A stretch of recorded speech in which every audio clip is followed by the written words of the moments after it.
G'day there, welcome back to The Race Side. Today we are going to be going through some of the weirdest things I have in my Star Wars collection. If you've been a part of my live shows, you see all this stuff behind me all the time in every show, but I never really go through what is here and what I have. I've been a Star Wars fan for 15 years and I've collected some weird things over the time, so let's go through some of my favorite pieces that I have. First up, I don't know if you want the whole story behind how I got these things, but this was a gift from a friend of mine from the States, and he knew me so well that I love gardening and I love Star Wars as two of my favorite things. And what better to combine those two favorite things? This is a Darth Vader sprinkler. It's called the Vader Force Sprinkler. It is one of the weirdest things I have seen Star Wars make.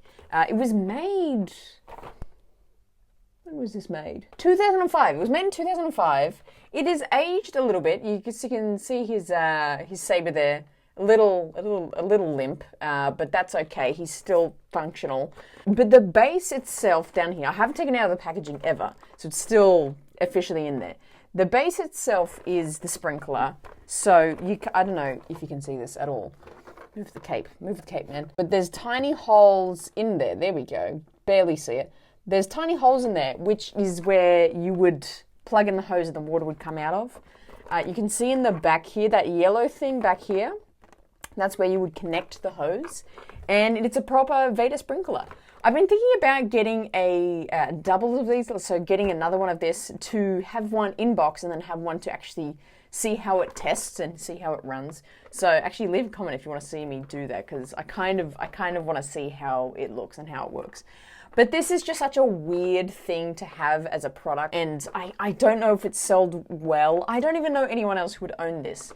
Only me and my buddy Kyle have one of these. Not that there's not any more in the world, but it's just, I just don't see anybody having this product around. But let me know. I want to find, maybe I should make a Facebook group of people that own the Vader Force Sprinkler from 2005. It's such a weird piece and I absolutely love it. The next thing I absolutely love about my collection, and if you've been a part of the channel for a long, long time, or you have gone back to my very, very first live show on the Race Side, a live show on this channel, you would have seen me open these and actually eat these live on the show. These, of course, are my ObiWan Pringles that I got at the 2022 Star Wars Celebration Anaheim Kenobi World Premiere. They had these, they were giving these out, they had these there, and they also had something, there was cereal, a cereal with a tiger on it. Frosties, are they Frosties? I don't know what they're called, but they were all, I didn't get the cereal though, I only got the Pringles. And they're still in there. I only ate like half, which I kind of feel bad about. I should have eaten them when I opened them. But I'm kind of scared because I opened this, over 2 years ago? And they don't actually smell all that bad. Like, I feel like I could still eat these, which is more concerning of, wow, what kind of preservatives do they have in here? But regardless, the box itself is just so good. And I think over time, like if this was sealed, it would be worth so much money, even today. But, you know, in years' time, it would be worth so much money. But I just love the design of it. The logo of the Obi-Wan Kenobi is just so good. And then having the saber on each side of Obi-Wan's and Vader's looks so cool. I kind of miss, and I was a really young kid when the prequels were happening, so I kind of missed the boat of that massive surge of merchandising when those movies came out, of like any kind of food or drink was thematically done as Star Wars or Phantom Menace and Revenge of the Sith. I kind of loved that. There's, you know, the spoons you got in cereals or things like that. I know there's some things here and there. They did the blue milk currently. Like you can buy like a jug of blue milk, but that's only in the States, and it's not this global thing where, you know, it used to be a super global thing, which I love.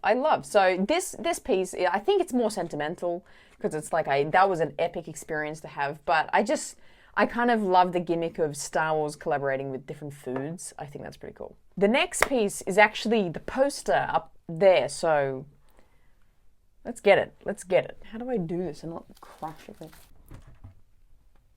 Again, there's kind of a backstory to this of why I love it so much. But essentially, my mum got me this piece. This is from like a family, like a friend of a family member or something.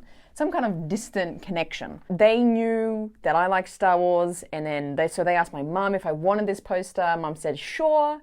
And it was really in like very sketchy condition. So mum got it framed for me for Christmas, which is super nice. So it's a super nice frame. But this is an original 1977 Coca-Cola promotional poster for Star Wars. I found a little bit of information on this, which I'll probably pop on the screen, about what was coming out around this. But the poster itself, I'm trying to not get the reflection. The poster itself is epic. It's got Vader, Tarkin. It's really stylistic and that kind of classic look of those posters. A lot of posters looking like this through the 70s and 80s, which I just really love. I don't have a lot of... Well, I have a few Star Wars posters, but nothing like very original like this, which I love. And definitely nothing as old as this, which I absolutely love. But this is quite a rare piece. I can't really seem to find to buy it online much anywhere, so I don't know how many they made in the world. But it did also come as a 4. There was 4 of these made, and they came out as a promotional thing. Of course, like the Coke down here as well, a part of their kind of promotional thing with Star Wars coming out in '77. But it's just this really sweet design. Like, look at that. It's so sick. It's so sick. And it's even more special that Mum got it for me and she got it framed, so it's all nice as well. I have so many things and so many tubs of Star Wars stuff that I haven't actually got out on display, but there's so many pieces I love here. I could go on about the original Jedi Shuttle Lego set, or over here the Plo Koon Lego set, which I honorable mentions to both those pieces because I absolutely love them. But maybe one video I literally go through each single piece explaining what they are and where I got them from. But those 3, I think the sprinkler, the Pringles, and the poster are some of the just more unique, more uncommon pieces of my collection that I haven't really seen elsewhere that I thought you guys might be interested in. But let me know if I should do a full room explanation of everything and all my tubs of stuff that I have of Star Wars. But I hope you enjoyed this video. Let me know down below a random product, object, collectible that you have of Star Wars that you just think is really random, unique, but you really love and connect with. Make sure you drop by for our live shows happening every week, talking everything Star Wars and in between. Before you go, make sure you always choose the right side. The Coke logo down here. They came out as a promo. Hang on, how do we do it? The Coke logo down. The Coke logo? The Coke. What am I trying to say? The Coke label. The Coke logo